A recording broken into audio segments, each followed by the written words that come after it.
ನಮಸ್ಕಾರ ಗೆಳೆಯರೇ, welcome back to new video.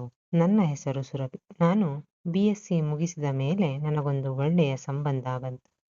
ಹುಡುಗನ ಹೆಸರು ತೇಜರಾಜ್. ಅವನು ನೋಡೋಕೆ ತುಂಬಾ ಚೆನ್ನಾಗಿದ್ದ. ಅವರೆಲ್ಲ ಸಿಟಿಯಲ್ಲಿ ಅಪ್ಪನ ಜೊತೆ ಇರುತ್ತಿದ್ದರು. ಆದರೆ ಅಮ್ಮನಿಗೆ ಅಮ್ಮ ಇರಲಿಲ್ಲ. ಎಲ್ಲವೂ ಬೇಗ ಬೇಗನೆ ಆಗಿ ಬಿಡ್ತು. 3-4 ತಿಂಗಳಲ್ಲೇ ನಮ್ಮ ಮದುವೆಯಾಗಿ ನಾನು ಮಂಗಳೂರಿಗೆ ಶಿಫ್ಟ್ ಆದೆ.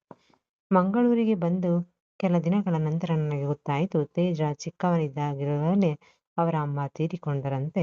ಆದರೆ ಅವರಪ್ಪ ಬಸವರಾಜು ಅವರು 2ನೇ ಮದುವೆ ಆಗದೆ ತೇಜರಾಜನನ್ನು ಒಬ್ಬರೇ ಸಾಕಿದ್ದರು. ತೇಜರಾಜ್ ದೊಡ್ಡವನಾಗುವವರೆಗೂ ಅಪ್ಪನ ಕಣ್ಣು ಚೆನ್ನಾಗಿಯೇ ಇತ್ತು.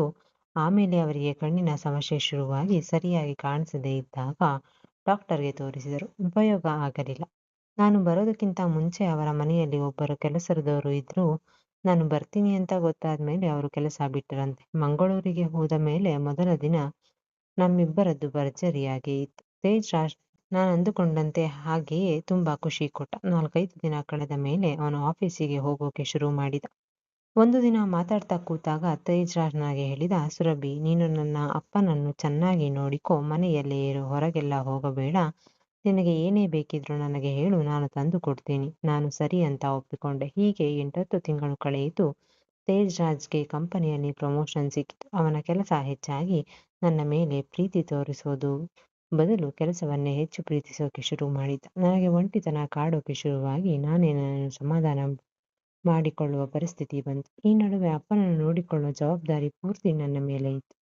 ಒಂದು ದಿನ ನಾನು ಟಿವಿ ನೋಡುತ್ತಾ ಹಿಂದಿ ಸಿನಿಮಾ ನೋಡುತ್ತಿರುವಾಗ ಅದರಲ್ಲಿ ರೊಮ್ಯಾಂಟಿಕ್ ದೃಶ್ಯ ಬಂದರೆ ನನಗೆ ಒಂಥರ ಅನ್ನಿಸ್ತಾ ಇತ್ತು. ನಾನು ಕಣ್ಣು ಮಿಟುಕಿಸದೆ ಅದನ್ನು ನೋಡುತ್ತಿದ್ದಾಗ ಒಳಗಡೆಯಿಂದ ಮಾವ ನನ್ನನ್ನು ಕಡೆಗೆ ನೋಡಿದ ಹಾಗೆ ಅನಿಸುತ್ತಿತ್ತು. ಆದರೆ ಅವರಿಗೆ ಕಣ್ಣು ಕಾಣಲ್ಲ ಅಂತ ನಾನು ಸುಮ್ಮನೆ ಇದ್ದೆ. ನಾನು ಮಾವನಿಗೆ ಊಟಕ್ಕೆ ಕೊಡುವಾಗ ಅವರು ನನಗೆ, ನನ್ನಿಂದ ನಿಮಗೆ ಸುಮ್ಮನೆ ಕಷ್ಟ, ನೀನು ತುಂಬಾ ಒಳ್ಳೆ ಹುಡುಗಿ, ನನ್ನ ಮಗನಿಗೆ ನಿನ್ನಂತಹ ಹುಡುಗಿ ಸಿಗುತ್ತಿರಲಿಲ್ಲ ಎಂದೆಲ್ಲ ಹೊಗಳುತ್ತಿದ್ದರು. ಇದರಿಂದ ನನಗೆ ಖುಷಿಯಾಗಿತ್ತು. ಆದರೆ ಹೊಗಳಿಕೆಯ ಹಿಂದೆ ಮಾವನಿಗೆ ಬೇರೆ ಉದ್ದೇಶ ಇತ್ತೇನೋ ಅನ್ನೋ ಅನುಮಾನವೂ ಇತ್ತು. ಕೆಲವೊಮ್ಮೆ ಮನೆಯ ಕೆಲಸ ಮಾಡಿ ಸುಸ್ತಾಗಿ ಪ್ರಜ್ಞೆ ಇಲ್ಲದ ಹಾಗೆ ಬಿದ್ದುಬಿಡುತ್ತಿದ್ದರು. ಆಗ ಯಾರೋ ನನ್ನನ್ನು ನೋಡಿದ ಹಾಗೆ, ಮುಟ್ಟಿದ ಹಾಗೆ ಅನಿಸುತ್ತಿತ್ತು. ಮನೆಯಲ್ಲಿ ಬೇರೆ ಯಾರೂ ಇಲ್ಲದ ಅಂದ್ಮೇಲೆ ಅದು ನನ್ನ ಭ್ರಮೆ ಇರಬೇಕು ಅಂತ ಸುಮ್ಮನಾಗ್ತಿದ್ದೆ. ಮಾವ ನಮ್ಮ ಜೊತೆ ಊಟಕ್ಕೆ ಕೂತಾಗ ಕೆಲವೊಮ್ಮೆ ನನ್ನನ್ನು ಹಿಡಿಯೋದು, ಮುಟ್ಟೋದು ಮಾಡ್ತಿದ್ರು. ನಾನು ನಿಧಾನವಾಗಿ, ಬೇಡ ಮಾವ ಅಂದ್ರೆ, ತೇಜರಾಜ್ ಅಪ್ಪನಿಗೆ ಕಣ್ಣು ಕಾಣಲ್ಲ, ಚಿಂತೆ ಮಾಡಬೇಡ ಅಂತಿದ್ರು. ಆದ್ರೆ ನನಗೆ ಅವರಿಗೆ ಕಣ್ಣು ಕಾಣಲ್ಲ ಅಂತ ಈ ರೀತಿ ಮಾಡೋದು ತಪ್ಪೇನೋ ಅಂತ ಅನ್ನಿಸ್ತಾ ಇತ್ತು. ಹೀಗಿರುವಾಗ ಒಂದು ದಿನ ಊಟಕ್ಕೆ ಕೂತಾಗ ತೇಜರಾಜ್ ಊಟ ಸರಿಯಾಗಿ ಮಾಡಲಿಲ್ಲ. ನಾನು ಯಾಕೆ ಅಂತ ಕೇಳಿದ್ರೆ, ಅವನು ಬೇರೆ ಪ್ರಾಜೆಕ್ಟ್ ಮೇಲೆ 1 ತಿಂಗಳು ಮುಂಬೈಗೆ ಹೋಗಬೇಕಾಗಿದೆ, ಏನು ಮಾಡಬೇಕೆಂದು ತಿಳಿಯುತ್ತಿಲ್ಲ ಎಂದ. ಆಗ ನಾನು, ಹೋಗಿ ಬನ್ನಿ, ಮಾವನನ್ನು ನೋಡಿಕೊಂಡು ಮನೆ ಕೆಲಸವನ್ನು ನಾನು ನೋಡ್ಕೊತೀನಿ ಎಂದೆ. ಮರುದಿನ ಸಂಜೆ ಅವನು ಹೋಗೋಕೆ ತಯಾರಾದ. ಆ ದಿನ ನಾವಿಬ್ಬರು ಖುಷಿಯಾಗಿದ್ವಿ. ಆಮೇಲೆ ಸುಸ್ತಾಗಿ ಮಲಗಿದ್ವಿ. ಮರುದಿನ ಅಮ್ಮ ಫೋನ್ ಮಾಡಿದಾಗಲೇ ನನಗೆ ಎಚ್ಚರವಾಯಿತು. ತೇಜರಾಜ್ ಹೋಗಿ ಸುಮಾರು 4-5 ತಿಂಗಳು ಆಗಿತ್ತು. ಈ ನಡುವೆ ನನಗೆ ಮತ್ತೆ ಏನೇನೋ ಬೇಕು ಬೇಕು ಅನ್ನಿಸುತ್ತಿತ್ತು. ಬೇರೆ ವಸ್ತುಗಳು ಬಳಸಿ ಸಮಾಧಾನ ಮಾಡ್ಕೊಳ್ತಿದ್ದೆ, ಆದರೆ ಅಷ್ಟೊಂದು ಖುಷಿ ಸಿಗುತ್ತಿರಲಿಲ್ಲ. ಈ ನಡುವೆ ಮನೆಯಲ್ಲಿ ಮಾವನ ವರಸೆ ಬದಲಾಗಿತ್ತು. ಒಂದು ದಿನ ನಾನು ಬೆಳಗ್ಗೆ ಬೇಗ ಎದ್ದು ಕಸ ಗುಡಿಸಲು ಹೋದಾಗ ಅವರು ಮೈ ಮೇಲೆ ನೀರು ಹಾಕಿಕೊಂಡು ಹಾಗೆ ಹೊರಗೆ ಬಂದು ಬಿಟ್ಟಿದ್ದರು. ಅದನ್ನು ನೋಡಿದ ನನಗೆ ಮೈಯೆಲ್ಲ ಕರೆಂಟ್ ಹೊಡೆದಂತೆ ಆಗಿತ್ತು. ಆ ವಯಸ್ಸಲ್ಲೂ ಅವರು ಗಟ್ಟಿಮುಟ್ಟಾಗಿದ್ರು. ನಾನು ಕೂಡಲೇ ಹೊರಗೆ ಬಂದೆ. ಆದರೆ ಆ ದೃಶ್ಯ ನನ್ನ ಕಣ್ಣು ಮುಂದೆ ಹಾಗೆಯೇ ಬರ್ತಾ ಇತ್ತು. ಆ ದಿನ ನೆಮ್ಮದಿಯೇ ಇರಲಿಲ್ಲ.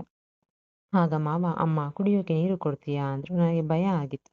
ಅವರು ಇನ್ನೇನು ಕರೆದಾಗ ಬಂದೆ ಅಂತ ನೀರು ಕೊಡೋಕೆ ಕೊಟ್ಟೆ. ಅವರು ಆ ದಿನ ನನ್ನ ಬೇರೆ ತರ ನೋಡ್ತಿದ್ರು. ಒಂಥರ ಅನಿಸಿತು. ನಾನು ಅಲ್ಲಿಂದ ಹೊರಟು ಬಿಟ್ಟೆ. ಆ ಘಟನೆಯಾದ ಮೇಲೆ ಅವರು ಪದೇ ಪದೇ ನನ್ನನ್ನು ಕರೆಯುತ್ತಲೇ ಇದ್ದರು. ತೇಜರಾಜ್ ಪ್ರಾಜೆಕ್ಟ್ ಮುಂದುವರೆಸಿದೆ, ಬರಲು ಇನ್ನೊಂದು ತಿಂಗಳು ಆಗುತ್ತೆ ಅಂತ ಹೇಳಿದ. ಮನೆಯಲ್ಲಿ ಒಬ್ಬಳೇ ಇದ್ದು ಬೋರ್ ಆಗ್ತಿತ್ತು. ಟಿವಿ ನೋಡ್ತಾ, ಕೆಲವೊಮ್ಮೆ ತಣ್ಣೀರಿನ ಸ್ನಾನ ಮಾಡ್ತಾ ಸಮಯ ಕಳೀತಾ ಇದ್ದೆ. ಏನು ಮಾಡೋದು, ಇದೆಲ್ಲ ನನ್ನ ಕರ್ಮ, ನಾನೇ ಪಡೆದುಕೊಂಡು ಬಂದದ್ದು ಅಂತ ಅಳುತ್ತಾ ಕೂರ್ತಿದ್ದೆ. ಆದರೆ ಹೀಗೆ ಇದ್ದಾಗಲೇ ನನಗೆ ಒಂದು ಬೆಳಕು ಕಂಡಿತ್ತು. ಈ ನಡುವೆ ಮಾವನ ಚಹಾ ಕೊಡುವ, ಕೈ ಹಿಡಿಯೋದು, ಟಿವಿ ನೋಡ್ತಾ ನಿಂತಾಗ ನನ್ನನ್ನು ಹಿಡಿದು ಬಿಡೋದು ಮಾಡ್ತಿದ್ರು. ನನಗೆ ದಿಕ್ಕು ತೋಚುತ್ತಿರಲಿಲ್ಲ. ಕೊನೆಗೆ ಒಂದು ದಿನ ಇದೆಲ್ಲ ನನಗೆ ಸಮಾಧಾನವಾಗದೆ ಮಧ್ಯಾಹ್ನದ ಹೊತ್ತಿಗೆ ನಾನು ಕೈ ಕೆಲಸ ಮಾಡಿಕೊಂಡು ಸುಸ್ತಾಗಿ ಮಲಗಿದ್ದೆ. ಸ್ವಲ್ಪ ಹೊತ್ತಿನ ಬಳಿಕ ಯಾರೋ ಮುಟ್ಟಿದ ಹಾಗೆ ಅನಿಸಿತು. ಕಣ್ಣು ತೆಗೆದು ನೋಡಿದರೆ ಮಾವ ಅವರು ಪಕ್ಕದಲ್ಲಿ ಕೂತಿದ್ದರು. ಮೈಯ ಮೇಲೆ ಏನೂ ಇರಲಿಲ್ಲ. ನನಗೆ ಗಾಬರಿಯಾಗಿ ಶಾಕ್ ಆಯಿತು. ನಿಮಗೆ ಕಣ್ಣು ಕಾಣಲ್ಲ, ನೀವು ಹೇಗೆ ಬಂದಿರಿ, ಮೊದಲು ಇಲ್ಲಿಂದ ಹೋಗಿ ಅಂತ ಸಿಟ್ಟಿನಿಂದ ಹೇಳಿದೆ. ಆಗ ಅವರು, ನೋಡಮ್ಮ, ನಾನು ಅವಾಗಿನಿಂದ ಇಲ್ಲೇ ಇದ್ದೆ. ನೀನು ನಿನ್ನಷ್ಟಕ್ಕೆ ನೀನು ಕೆಲಸ ಮಾಡಿದಾಗ ಬೇರೆ ಯಾರೂ ಇರಲಿಲ್ಲ ಅಂತ ಬೇರೆ ಕಡೆ ನೋಡಲೇ ಇಲ್ಲ. ನಾನು ಬಾಲ್ಕನಿಯಲ್ಲಿ ನಿಂತಿದ್ದೆ. ನೀನು ಮಾಡ್ತಿದ್ದನ್ನು ನೋಡಿ ನನಗೂ ಸಮಾಧಾನ ಆಗಲಿಲ್ಲ. ನಾನು ಅಲ್ಲೇ ಹೊರಗಡೆ ಚೆಲ್ಲಿದ್ದೇನೆ. ಇನ್ನೊಂದು ಮಾತು ಹೇಳ್ತೀನಿ, ನೀನು ಕೂಡ ನನ್ನ ಅವಸ್ಥೆಯಲ್ಲಿ ಇದ್ದೀಯಾ ಅಂತ ನನಗೆ ಗೊತ್ತು ಎಂದರು. ಆಗ ನಾನು ಗಾಬರಿಯಾಗಿ, ನಿಮಗೆ ಕಣ್ಣು ಎಂದಾಗ ಅವರು ಸ್ವಲ್ಪ ಕಾಣುತ್ತೆ ಅಂತ ಹೇಳಿಬಿಟ್ಟರು. ಅಲ್ಲಿಗೆ 1 ವರ್ಷ ಮನೆಯಲ್ಲಿ ನಡೆದ ಎಲ್ಲ ಘಟನೆಗಳು ನೆನಪಾಗಿ ಬಿಟ್ಟವು. ಆಮೇಲೆ ಮಾವ ಆ ಗಳಿಗೆಯನ್ನು ಉಪಯೋಗಿಸಿಕೊಂಡು ಬಿಟ್ಟರು. ಅವರ ಜೊತೆ ಆ ಕೆಲಸ ಮಾಡಿ ನನಗೆ ಅದೇನೋ ನೆಮ್ಮದಿ ಸಿಕ್ಕಿದ ಹಾಗೆ ಆಯಿತು. ತೇಜರಾಜ್ ಬರುವವರೆಗೂ ಇದೇ ನಡೆಯುತ್ತಲೇ ಇತ್ತು. ಇಲ್ಲಿಗೆ ಈ ಕಥೆ ಮುಗಿಯುತ್ತದೆ. ಸ್ನೇಹಿತರೆ, ನಿಮಗೆ ಈ ಕಥೆ ಇಷ್ಟವಾಗಿದ್ದರೆ ಲೈಕ್ ಮಾಡುವುದನ್ನು ದಯವಿಟ್ಟು ಮರೆಯಬೇಡಿ. ಮತ್ತೆ ಇಂತಹ ಇನ್ನಷ್ಟು ಕಥೆಗಳಿಗಾಗಿ ನಮ್ಮ ಚಾನಲನ್ನು ಸಬ್ಸ್ಕ್ರೈಬ್ ಮಾಡಿಕೊಳ್ಳಿ. ಮತ್ತೆ ಸಿಗೋಣ. ಧನ್ಯವಾದಗಳು.